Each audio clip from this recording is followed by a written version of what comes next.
Good day everyone, this is Engineer Aljan Michael G. Sabak and I welcome you to 6th discussion about Earth science.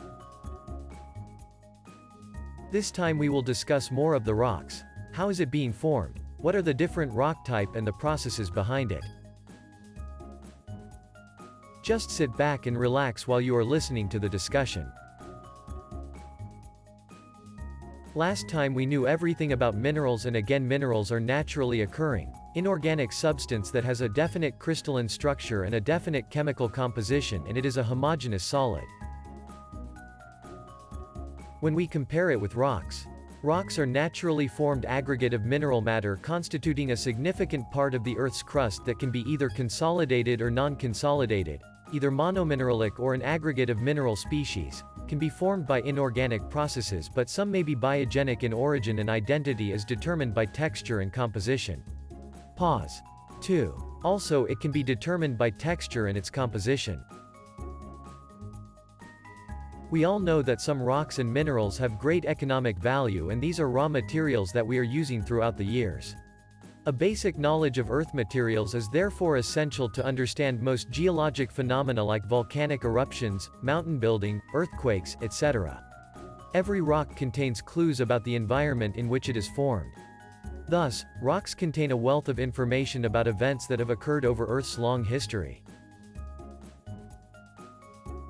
We have this quote here saying that one rock is the raw material for another. This means that each type of rock can be formed from any type of rocks thereof. It will undergo series of processes though so that it can formed into a new type of rock. We have the three types of rocks, the igneous, sedimentary and metamorphic. All of these comes from either of one of the three rocks and must be originated from magma. Simply saying that these rocks here comes from magma and it's with magma. Inside the crust, rock components are slowly but constantly being changed from one form to another, and the processes involved are summarized in the rock cycle. The rock cycle is driven by two forces. 1. Earth's internal heat engine, which moves material around in the core and the mantle and leads to slow but significant changes within the crust, and 2. The hydrological cycle, which is the movement of water, ice, and air at the surface, and is powered by the sun.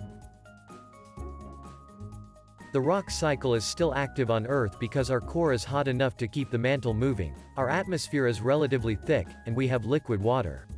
On some other planets or their satellites, such as the Moon, the rock cycle is virtually dead because the core is no longer hot enough to drive mantle convection and there is no atmosphere or liquid water. The rock cycle, schematic view above, takes place both above and below the Earth's surface. The rock deepest beneath the Earth's surface, and under extreme heat and pressure, is metamorphic rock. This metamorphic rock can be melted and become magma. When magma cools below the Earth's surface, it becomes intrusive igneous rock. If magma cools above the Earth's surface, it is extrusive igneous rock, and becomes part of the outcrop. The outcrop is subject to weathering and erosion, and can be moved and redeposited around the Earth by forces such as water and wind. As the outcrop is eroded, it becomes sediment which can be buried, compacted, and cemented beneath the Earth's surface to become sedimentary rock. As sedimentary rock gets buried deeper and comes under increased heat and pressure, it returns to its original state as metamorphic rock. Rocks in the rock cycle do not always make a complete loop. It is possible for sedimentary rock to be uplifted back above the Earth's surface and for intrusive and extrusive igneous rock to be reburied and become metamorphic rock. Rocks are grouped into three main categories based on how they form. One is we have igneous, that is formed from the cooling and crystallization of magma, molten rock. Next we have sedimentary, that is formed when weathered fragments of other rocks are buried, compressed, and cemented together, or when minerals precipitate directly from solution. Lastly we have the metamorphic, which is formed by alteration, due to heat, pressure, and/or chemical action, of a pre-existing igneous or sedimentary rock. As a summary, we have these things here: the 3 different rock types, each of which has its own source material and its underlying processes so that it can form the rocks as mentioned and seen on this image.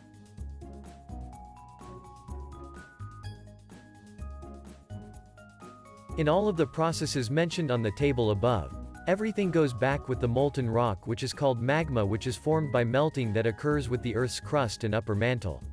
Every type of rock is designed to go back to this stage. When this magma reaches the Earth's surface via eruption or uplift, we call it lava, since a magmatic body rises toward the surface because it is less dense than the surrounding rock. Eventually, this molten rock solidifies, a process called crystallization or solidification. The resulting rock then is called an igneous rock, igneous intrusive if it is formed below the Earth's surface, or igneous extrusive if it is formed above the surface. These igneous rocks are then exposed by weathering agents like wind and water. They undergo weathering, disintegration and slow decomposition of rocks by the influence of weathering agents. The product of weathering, which is called a sediment, the loose materials from weathering, are often moved downslope by gravity and then picked up and transported by one or more erosional agents like wind, water, and ice through the process of erosion.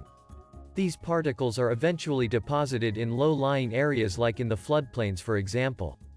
These deposited sediments undergo lithification, a process to convert sediments into a sedimentary rock. The sediments are being compacted by the weight of the overlying materials, and it is being cemented by chemical fluids that fills up the pores with mineral matter, thus forming sedimentary rocks. If these sedimentary rock structure becomes deeply buried and being subjected by great pressure and heat, it may react to form metamorphic rocks. And if these metamorphic rocks are being subjected again to high temperature, it will eventually melt, creating a magma, and the process will start all over again.